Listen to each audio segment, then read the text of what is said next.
Bueno, pues bienvenidos todos a la Iglesia Bautista de Parla, un día más.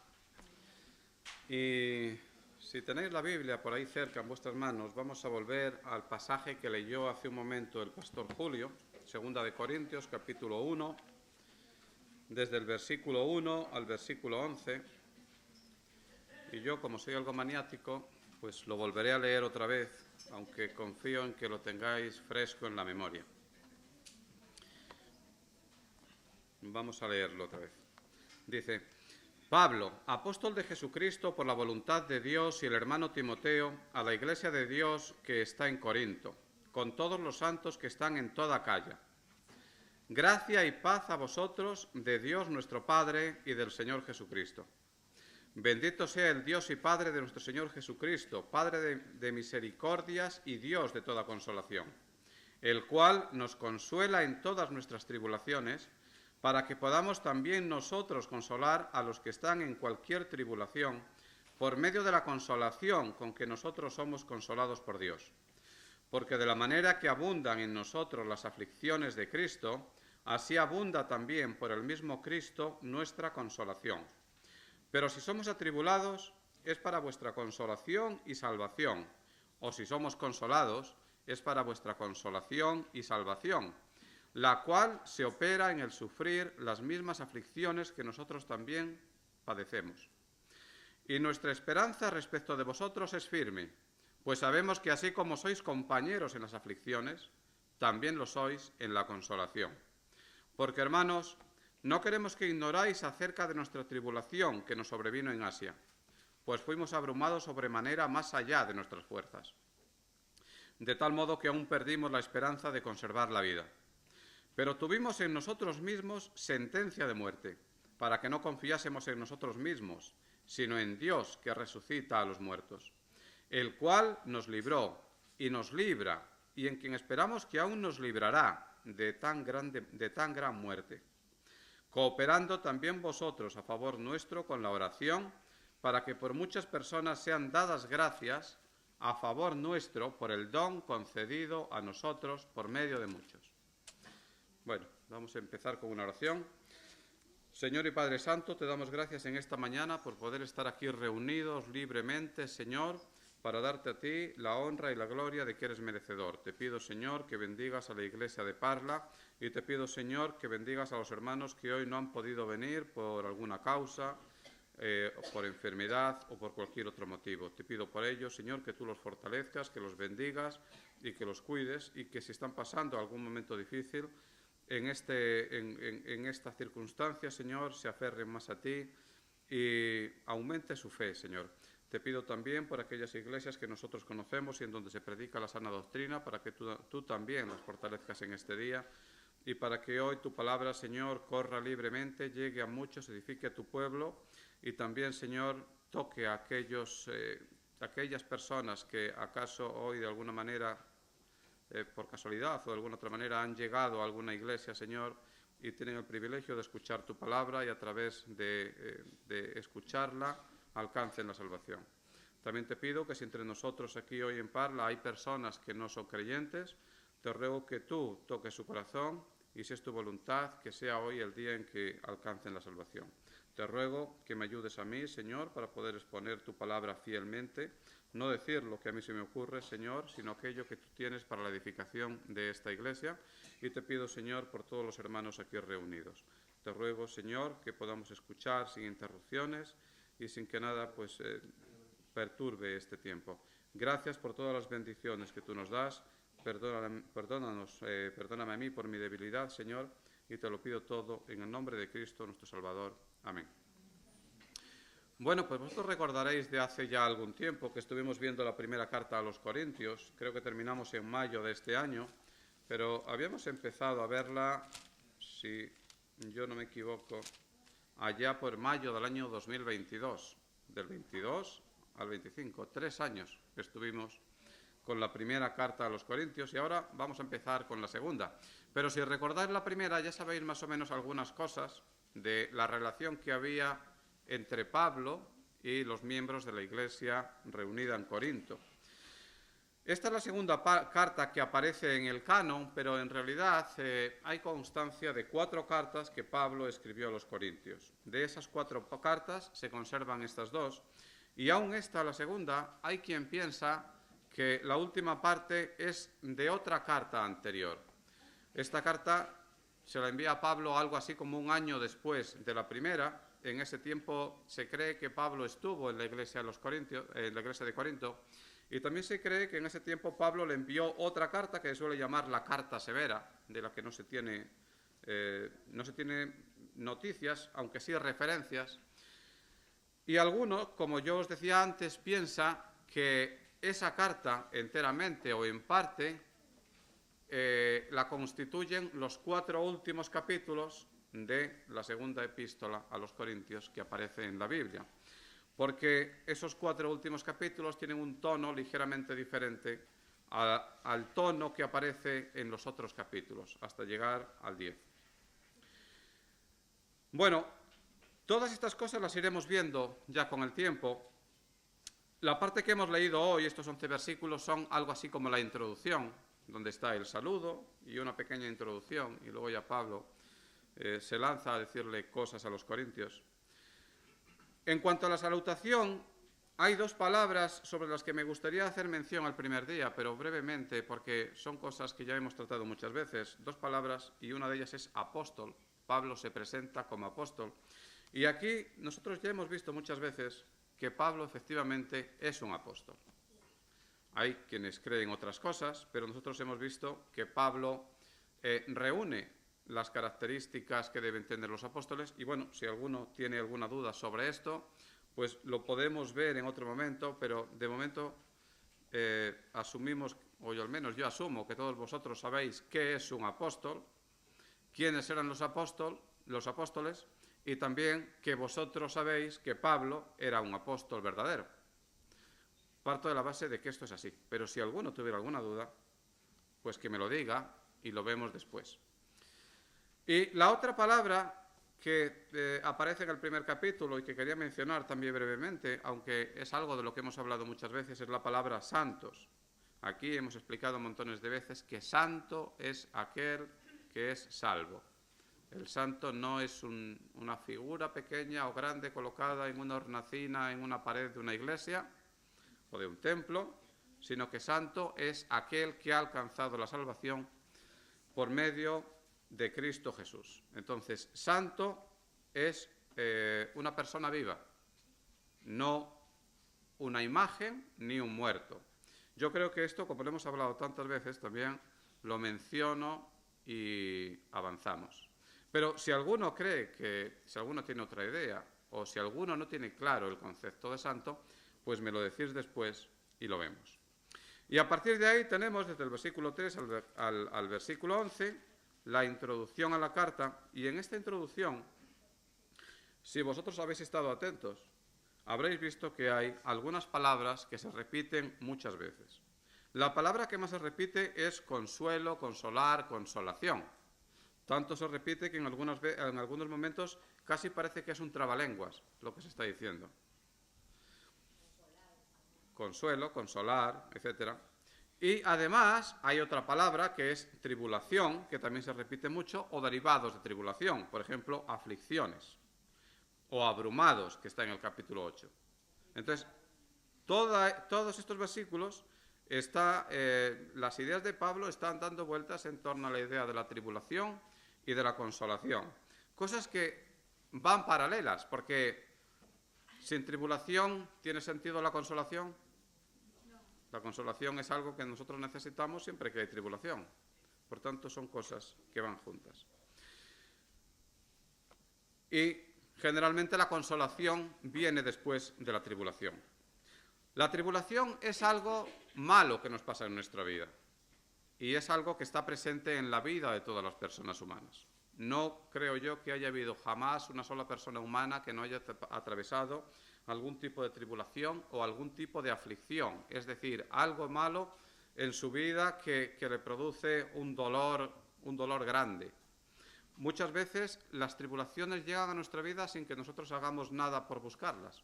Nadie busca en sí mismo al menos nadie busca deliberadamente tener una tribulación, pero a veces las aflicciones pueden tener que ver con nuestra conducta o con nuestros errores, pero en otras ocasiones no. Si yo vivo tranquilamente en un país y de repente hay una guerra, es posible que me vea sometido a muchas dificultades, tal vez que me llamen al frente y pierda un brazo, o que llamen a un hermano, a un hijo, a un primo y pierda la vida. Y eso me lleva a mí a sufrir, a afligirme, a pasar por tribulaciones. Y yo puedo decir, no soy culpable de lo que ha pasado. ¿Qué culpa tengo yo que haya ocurrido eso?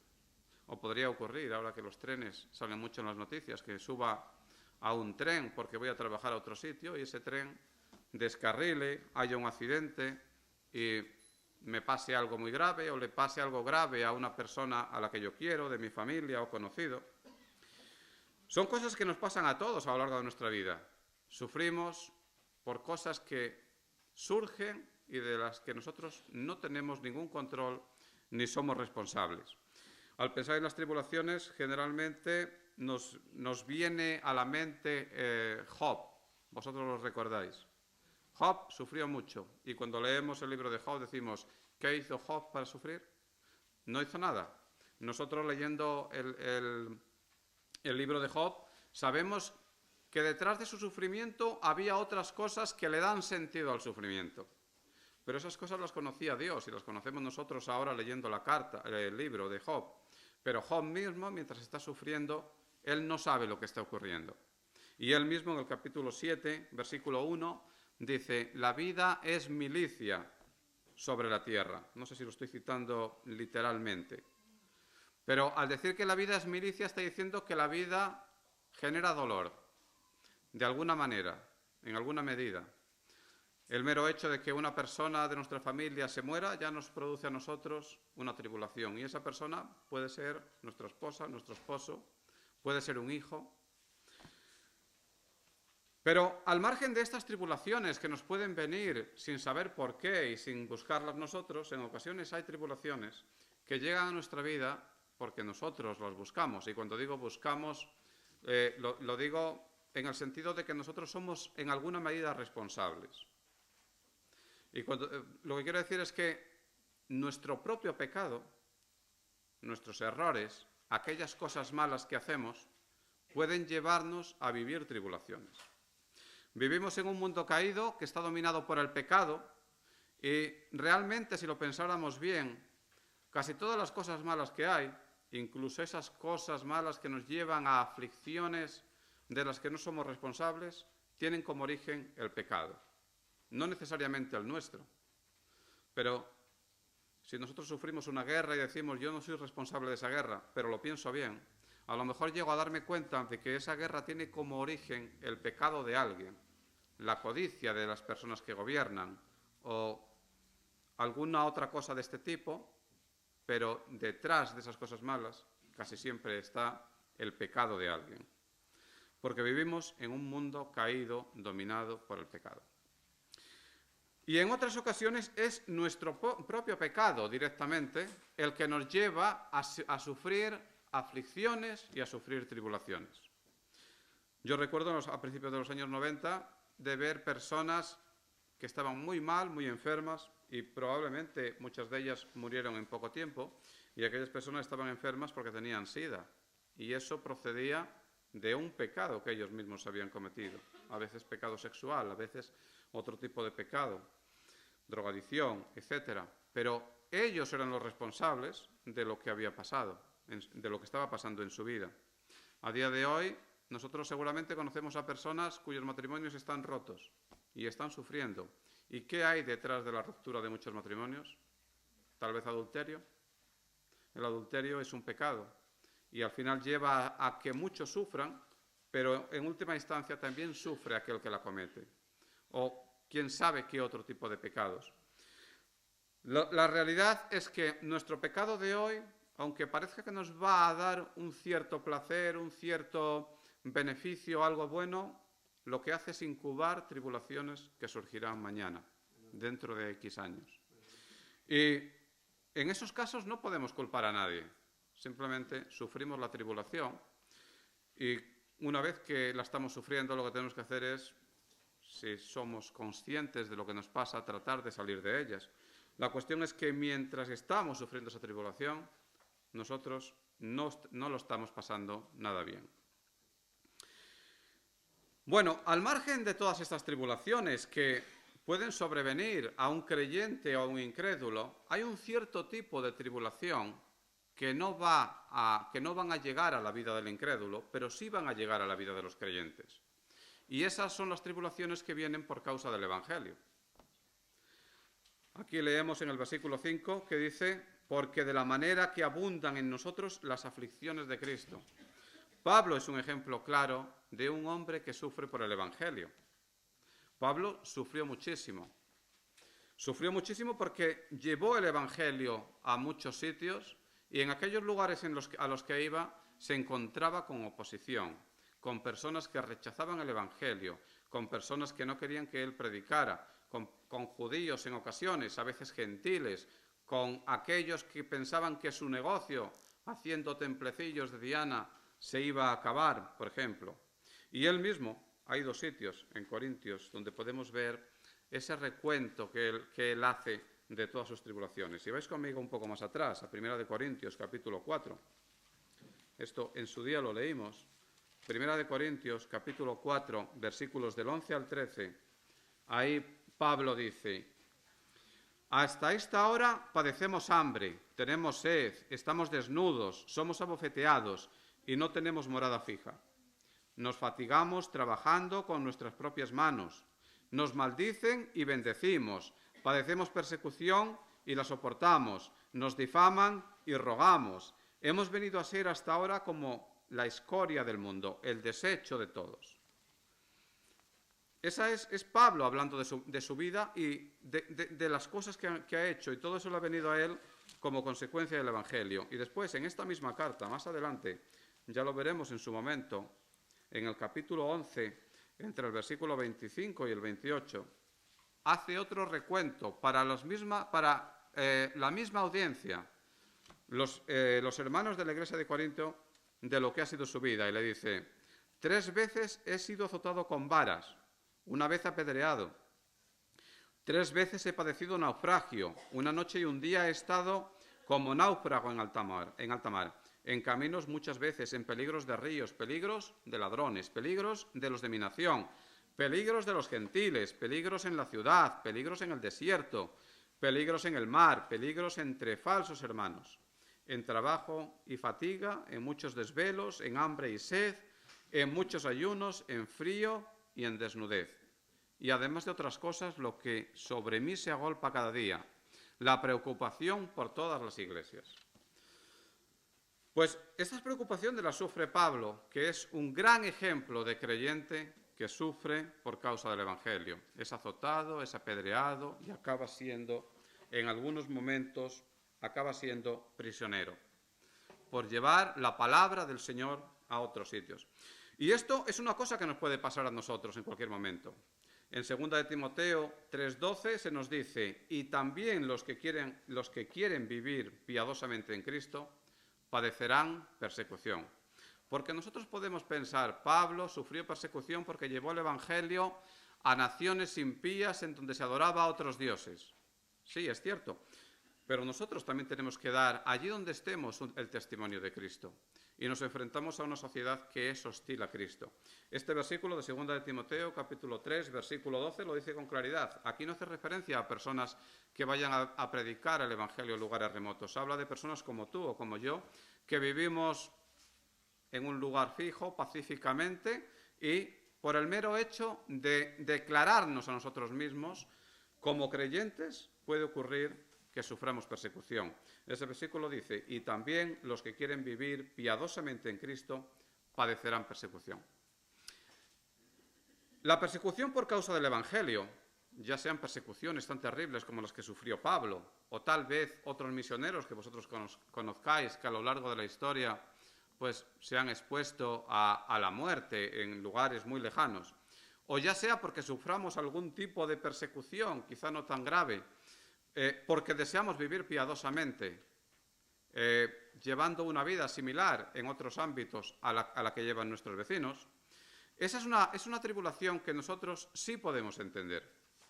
Los creyentes sí podemos entender esa tribulación, primero, porque está anunciada. Segundo, porque sabemos cuál es el origen. El origen es la hostilidad de la sociedad a Cristo y a los creyentes. Y el mero hecho de que la entendamos no hace menos dura la tribulación, pero quizá la haga un poco más llevadera. Y yo confío en que todos nosotros en algún momento tenemos que pasar por circunstancias difíciles y sufrimos aflicciones por causa de Cristo, seamos capaces aún así de mantener nuestro testimonio a pesar de esa aflicción, de la tribulación o de la hostilidad de nuestra sociedad.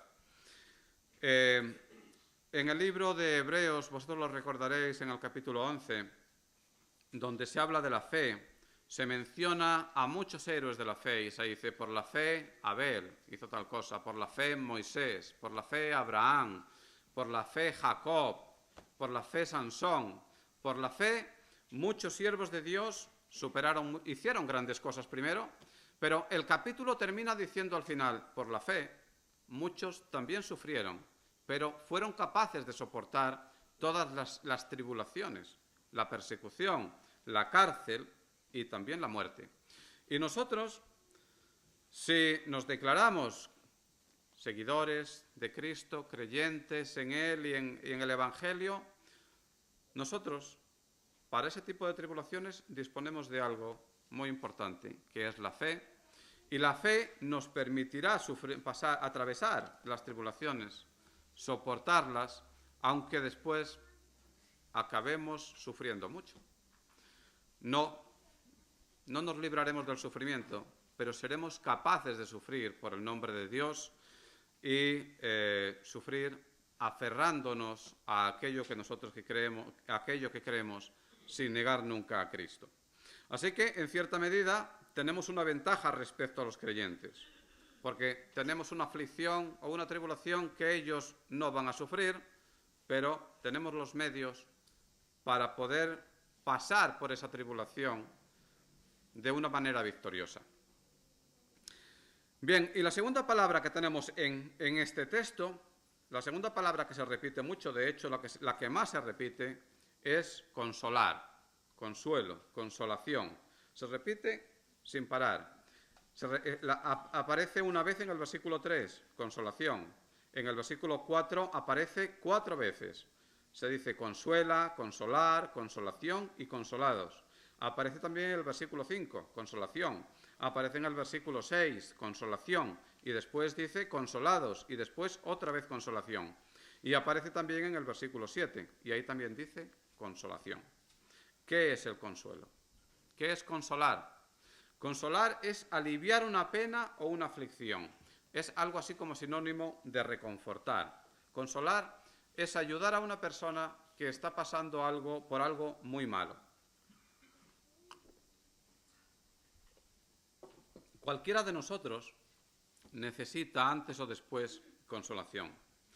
El consuelo se ve con mucha claridad en los bebés. A veces habréis visto un bebé que está llorando, enfadado, le han hecho algo y es suficiente que venga su madre y se acerque a él y lo acune un poco o lo meza un poco para que el niño ya deje de llorar. Basta la presencia de su madre para estar bien, para olvidarse de aquello que le ha pasado. Pues consolar es algo así y es algo que necesitamos todos nosotros cuando estamos atravesando por momentos muy difíciles. Si antes os decía que los creyentes tienen una tribulación que no tienen los incrédulos, la realidad es que nosotros, como creyentes, tenemos cierto tipo de consolación del que no disfrutan los incrédulos. Porque los incrédulos se pueden consolar de otra manera, quizá incubando esperanza sobre el futuro o por el ánimo que le puedan dar otras personas. Pero ellos nunca tendrán el tipo de consolación que nosotros podemos buscar en el Señor. El primer consuelo y el más grande que tenemos nos viene de Dios. Fijaos bien en el versículo 3 lo que dice. Dice, bendito sea el Dios y Padre de nuestro Señor Jesucristo. Dice después, Padre de misericordias. Y termina diciendo, Dios de toda consolación. Este es nuestro Dios, Dios de toda consolación. Y nosotros podemos estar seguros de que sea cual sea la dificultad por la que pasemos, hallaremos siempre consuelo en Dios. Porque nosotros, si vemos la Biblia, descubriremos y lo veremos montones de veces de manera muy repetida, cómo Dios actúa y obra con su pueblo, con sus hijos, y todas esas cosas que Dios hace, actuar y obrar, son formas de consolar a sus hijos. Vamos a leer algunos versículos. Si me acompañáis a Isaías capítulo 49.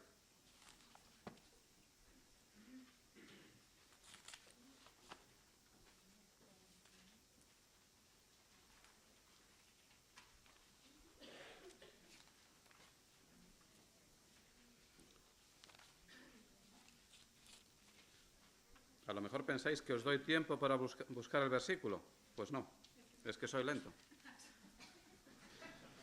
49:13 dice: Cantad alabanzas, oh cielos, y alégrate tierra, y prorrumpid en alabanzas, oh montes, porque Jehová ha consolado a su pueblo, y de sus pobres tendrá misericordia.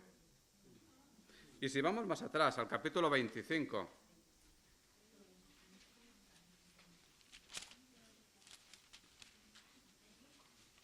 capítulo 25, versículo 4,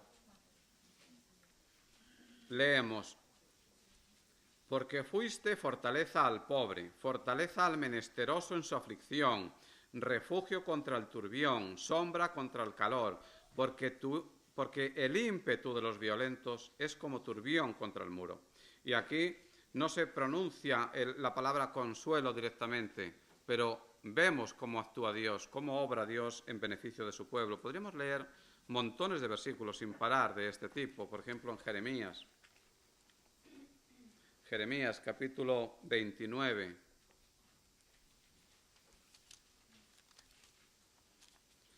Capítulo 29, versículo 11 dice: Porque yo sé que los pensamientos que tengo acerca de vosotros, dice Jehová, porque yo sé los pensamientos que tengo acerca de vosotros, dice Jehová, pensamientos de paz y no de mal, para daros el fin que esperáis.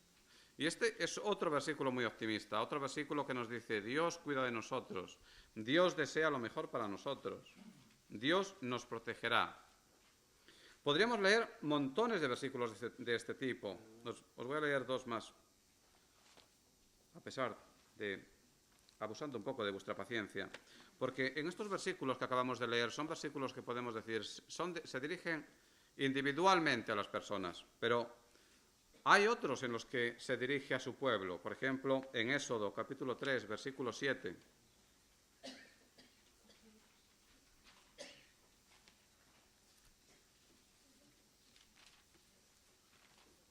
Éxodo, capítulo 3, versículo 7. Aquí dice: Dijo luego Jehová: Bien he visto la aflicción de mi pueblo que está en Egipto, y he oído su clamor a causa de sus exactores, pues he conocido sus angustias. ¿Y de esto qué se desprende? Se desprende que le está diciendo a su pueblo: yo os salvaré, yo os ayudaré. En lo cual vemos que Dios no permanece inmóvil viendo el sufrimiento de su pueblo. O podemos ir a Nehemías, que este es un versículo, si seguís el plan de lectura de la Biblia que nos está enviando Paco, lo habréis leído hace muy poco. Nehemías 9:9.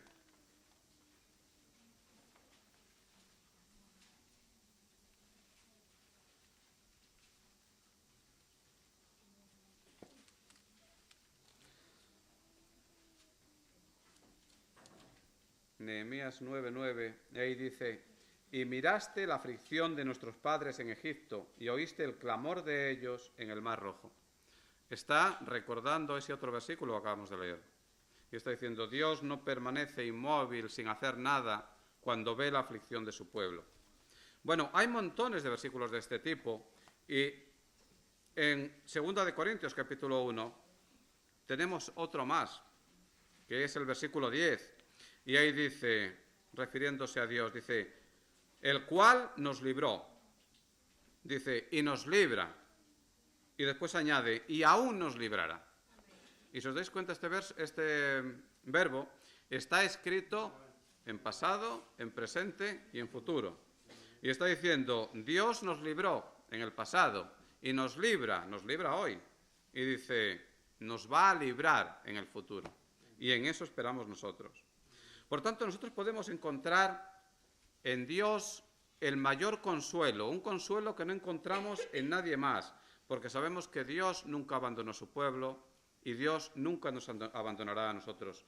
Pablo en Filipenses capítulo 4, versículo 7 dice, y la paz de Dios, que sobrepasa todo entendimiento, guardará vuestros corazones y vuestros pensamientos en Cristo Jesús. De lo cual se deduce que en Dios podemos encontrar siempre consuelo, porque sabemos que Dios no permanecerá inmóvil viendo nuestro sufrimiento. Tenemos otro consuelo, que es la propia palabra de Dios. Hemos leído algunos versículos que ya nos hablan de ello, pero hay muchísimos versículos en donde nosotros encontramos consuelo. Y la palabra de Dios para el creyente debe tener una gran importancia, porque nosotros sabemos que la palabra de Dios es verdadera. Yo no creo que nadie aquí que sea creyente dude de que la palabra de Dios, es decir, las Escrituras, son verdaderas. Y en las Escrituras encontramos versículos que hacen referencia a cosas que son ciertas, que se han cumplido o que se cumplirán. Y vemos en ella infinidad de promesas y infinidad de versículos en donde hay esperanza para nosotros. Podríamos leer, por ejemplo, en el libro de Salmos, sin salir de Salmos, montones de versículos en donde encontramos consuelo prácticamente a cualquier cosa que pase en nuestra vida. Yo tengo un versículo que recuerdo con mucha frecuencia, el Salmo 46, versículo 1, que dice, Dios es mi amparo. ¿Y qué más? Y es mi fortaleza. Y algo más, mi pronto auxilio en la tribulación. Y luego dice, por tanto, no temeré mal alguno. Si nosotros nos aferramos a este tipo de versículos, en los momentos de tribulación y dificultad, seremos capaces de atravesar cualquier tribulación sin temor y sin miedo, y de una manera muy diferente a cómo atravesarán por una tribulación semejante los incrédulos. Tenía otro, Salmo 119, 132, que leímos aquí los jueves, hace muy poco, no este jueves, sino el anterior. Salmo 119, versículo 132, que dice, mírame. Y aquí es el salmista quien se dirige a Dios y le dice a Dios, Señor, mírame, y ten misericordia de mí. Y me resulta muy curioso lo que viene a continuación, porque dice, ten misericordia de mí, como acostumbras con los que aman tu nombre. Está diciendo, aquellos que aman tu nombre, es decir, tú tienes misericordia con todos aquellos que aman tu nombre. Y le está diciendo, yo amo tu nombre también, Señor, por tanto, ten misericordia de mí. Entonces, la palabra de Dios es muy importante para que nosotros hallemos consuelo en medio de las tribulaciones. Y además, en la palabra de Dios no solo hallamos consuelo, sino que además la palabra de Dios nos va a servir de guía y de dirección para poder superar la tribulación. Y esta es otra ventaja de la que no disponen los incrédulos, porque ellos no tienen la Biblia, o si la tienen, no la ven como la vemos nosotros. No creen que lo que dice la Biblia sean verdades, tal vez piensen que son sugerencias, o frases motivadoras. Pero nosotros sabemos que la Biblia es la palabra de Dios y es una palabra viva y eficaz y que nos sirve de guía y dirección en todo momento. Otro elemento de consuelo muy importante que tenemos nosotros es el Espíritu Santo. Y creo que esto lo sabéis todos, porque el Espíritu Santo tiene otro nombre que hace referencia al consuelo. El Consolador. Vamos a ir al Evangelio de Juan, capítulo 14. A ver si me acompañáis. Juan 14.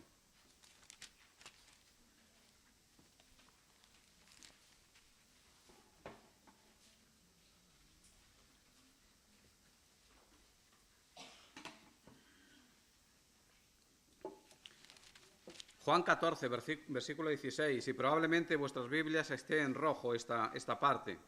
porque es el Señor Jesucristo quien está hablando. Y dice, y yo rogaré al Padre, y os dará otro Consolador, para que esté con vosotros para siempre. ¿Y este otro Consolador quién es? Este otro Consolador es el Espíritu Santo que mora en el creyente.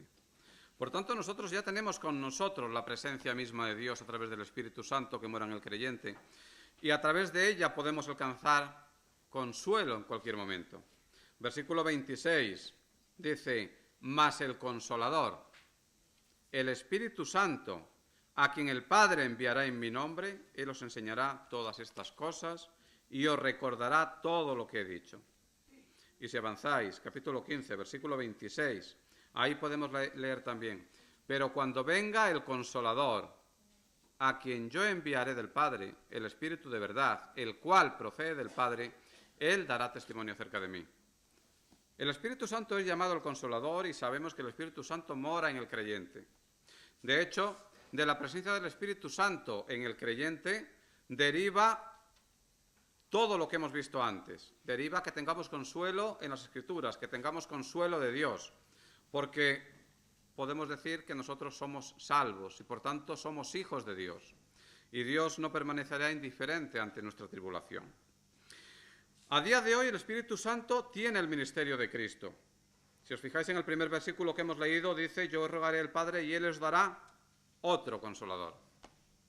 ¿Y por qué dice otro Consolador? Porque Cristo mismo es en quien obtenemos consuelo.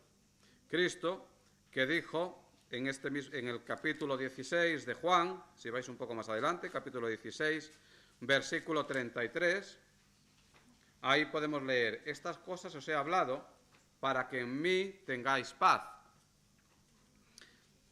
Y dice, en el mundo tendréis aflicción, pero confiad, yo he vencido al mundo. Cristo es nuestro Consolador, porque Él también dijo, yo no os dejaré ni os desampararé. Pero Él anticipó que en el mundo tendríamos aflicción. Él ya nos dice, en el mundo vais a tener tribulaciones y vais a sufrir. Pero en medio de todos esos sufrimientos, vosotros tendréis paz en mí. Así que tenemos una serie de elementos que nos permiten obtener un consuelo al que no tienen acceso los incrédulos. Lo cual nos debe llevar a pensar en los incrédulos y a pensar en que viven en cierta medida desamparados ante un mundo que es hostil a nosotros, por ser creyentes, pero a ellos también, porque vivimos en un mundo de pecado y nadie se libra de sufrir tribulaciones. A nosotros, saber que tenemos este tipo de consuelo nos debe llevar primero a acudir a Él en los momentos difíciles, pero pensando en los creyentes, en los incrédulos, nos debe llevar también a predicar el Evangelio, para que aquellas personas incrédulas que no disponen de este tipo de consuelo puedan también disponer de él, el día en que alcancen la salvación, claro.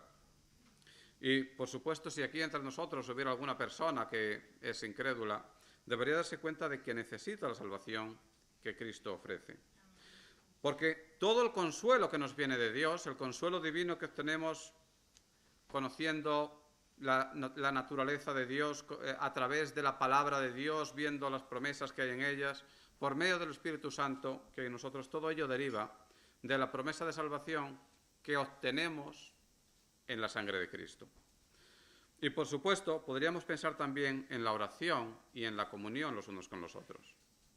La oración siempre nos dará consuelo porque nosotros sabemos que podemos ir directamente a la presencia de Dios, a derramar nuestro corazón, a poner ante Dios nuestras dificultades y nuestros problemas o las injusticias que se cometan con nosotros en esta vida. Y este es un privilegio que también tenemos nosotros como creyentes, pero no los incrédulos. Los incrédulos quizá puedan dirigirse a un Dios que no conocen, diciendo palabras que quizá no tengan del todo sentido. Pero nosotros sí conocemos a Dios, sí sabemos cómo es Él, y también sabemos que tenemos derecho a acercarnos a Él en oración. Y la comunión es fundamental, porque a través de la comunión con otros creyentes, nosotros también podemos obtener consuelo. Antes os ponía el ejemplo de consuelo de una madre con un bebé, Y el bebé, al sentir que su madre está cerca, ya se siente un poco mejor. Nosotros los creyentes, a veces, cuando tenemos problemas, si nos acercamos a otros hermanos, a lo mejor descubrimos que esos hermanos ya han pasado por algo parecido a lo que nosotros vivimos hoy. Y en su ejemplo, o en aquellos consejos que nos den, seguramente también obtendremos consuelo. Así que, cuando leemos este párrafo de Corintios, del versículo 1 al versículo 11, nosotros nos encontramos así de cara a cara con las dificultades que tiene Pablo por causa del Evangelio. Y vemos que Pablo le empieza a decir a los corintios que ha tenido tribulaciones, muchas tribulaciones, pero al mismo tiempo lo que les dice es, también en la tribulación hay consuelo y nosotros podemos obtener consuelo en muchos sitios. Todos nosotros atravesaremos por tribulaciones y por consuelos. Ahora, ¿a qué nos debe llevar el consuelo a nosotros? Fijaos en el versículo 4 lo que dice, el cual nos consuela en todas nuestras tribulaciones, se refiere a Dios, para que podamos también nosotros consolar a los que están en cualquier tribulación. Es curioso porque Pablo en muchos momentos, atravesando él por momentos difíciles y tal vez necesitando consuelo, lo que hace Pablo es consolar a otros. Lo podemos ver en el libro de Hechos, capítulo 27, versículo 25, si me acompañáis ahí, Hechos, está muy cerca, Hechos 27, versículo 25. Pablo está prisionero, está en un barco en medio de una tempestad, están sufriendo un momento muy difícil, y aún así Pablo le dice a todos los demás, por tanto, oh varones, tened buen ánimo, porque yo confío en Dios, que será así como se me ha dicho. Y dice, tened buen ánimo. En medio de la tribulación vemos que Pablo es un hombre capaz de consolar a otras personas. Y hemos leído en 2 de Corintios, pero lo voy a volver a leer otra vez, dice que recibimos consolación para que también nosotros podamos consolar a otros. Y esto nos debe llevar a todos nosotros a tener presente la situación que puede estar viviendo algún hermano de nuestra iglesia, algún hermano en la fe, que puede estar viviendo un momento malo y difícil y quizá esa persona necesite nuestro consuelo. Y a lo mejor decimos, ¿cómo voy a consolar yo a nadie si yo mismo estoy mal? Pero si pensamos en el ejemplo de Pablo, vemos cómo él, aún estando mal, es capaz de consolar a otros. Y quizá esto nos tiene que animar a nosotros también, a animar a todos los demás hermanos cuando veamos a alguien que no está bien, a pesar de que nosotros no estemos en nuestro mejor momento. Y yo os he hecho la pregunta, ¿a qué nos lleva el consuelo? Y podría hacer también la pregunta, ¿a qué nos debe llevar la tribulación? Y la respuesta quizás sea, la tribulación no nos lleva a nada, sino a sufrir. O a orar al Señor para que la tribulación pase. Pero aquí tenemos una respuesta también en el versículo 9. Porque Pablo ha hablado mucho de cuál es su situación, de lo muy atribulado que estaba, y ha hablado de consuelo. Pero después dice en el versículo 9, pero tuvimos en nosotros mismos sentencia de muerte. Y aquí está dando a entender que él estuvo en una situación extrema, estuvo muy mal. Pero dice, para que no confiásemos en nosotros mismos, sino en Dios que resucita a los muertos. ¿Y qué dice Pablo? Lo pasamos muy mal, pero en quien debemos confiar es en Dios, que es lo mismo que hemos leído antes en el versículo de Hechos cuando estaba en el barco, porque dice, cobrad ánimo, y dice, porque yo confío en Dios.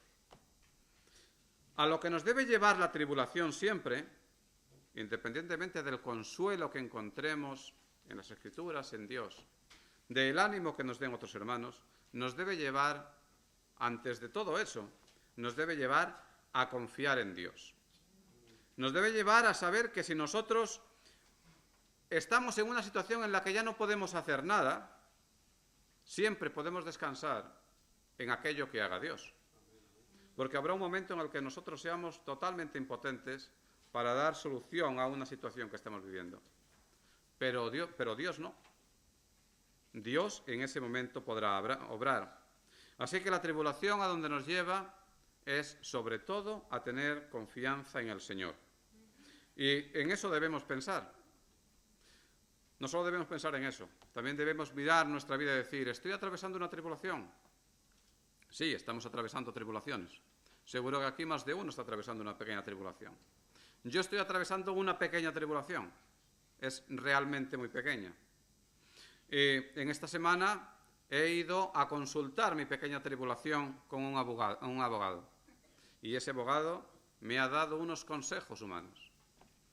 Y he dicho, bueno, el lunes te doy una respuesta si hacemos tal cosa o tal otra o seguimos adelante. Y lo que le voy a decir es, no vamos a hacer nada. Porque he pensado y he dicho, en lugar de ir a un abogado de este tipo, voy a ir al juez del universo. Y voy a poner mi pequeña tribulación en manos del Señor. Y le voy a decir, Señor, tú la estás viendo lo que pasa. Si es justo, pues que sea como tú quieras. Y si no es justo, obra tú. Y en último caso, pues soportaré mi pequeña tribulación hasta que llegue una tribulación más grande que haga que esta tribulación no tenga ningún sentido. Y os animo a todos vosotros a que tratemos de ver los problemas de la vida desde la perspectiva divina. Y busquemos también consuelo, por supuesto, pero sobre todo en medio de las tribulaciones, no confiemos en nosotros mismos, como dice el versículo 9, sino que confiemos en el Señor. Y con esto termino leyéndoos un versículo de Romanos, capítulo 8, versículo 18, un versículo muy sencillo y fácil de memorizar, donde se nos dice, pues tengo por cierto que las aflicciones del tiempo presente no son comparables con la gloria venidera que en nosotros ha de manifestarse. ¿Tenemos preocupaciones? ¿Nos centramos en la preocupación o mejor nos centramos en Dios? Si nos centramos en Dios, nos daremos cuenta de que hasta la más grande tribulación por la que estemos atravesando es, como dice este versículo, como dice, las aflicciones de tiempo, como dice este versículo, no son comparables en ninguna medida a la gloria venidera. Señor y Padre Santo, te doy gracias por este día y te pido, Señor, que nos ayudes a depositar nuestra confianza siempre en ti, de tal manera, Señor, que descansemos sabiendo que tú obras en nuestra vida y que no hay nada que nos pase que tú no puedas cambiar según tu voluntad. Ayúdanos a confiar siempre en ti y a aceptar aquello que tú tengas para nosotros como lo mejor que nos puede pasar. Te pido perdón por nuestros pecados y por nuestra debilidad y por nuestra falta de confianza a veces en medio de la tribulación y porque no pensemos en la gloria venidera sino en el sufrimiento que estamos atravesando hoy. Yo te pido, Señor, que tú nos ayudes y que todo lo que nos pase sea siempre para nuestro bien, pero sobre todo, Señor, que sea siempre para tu gloria. En el nombre de Cristo, nuestro Señor. Amén.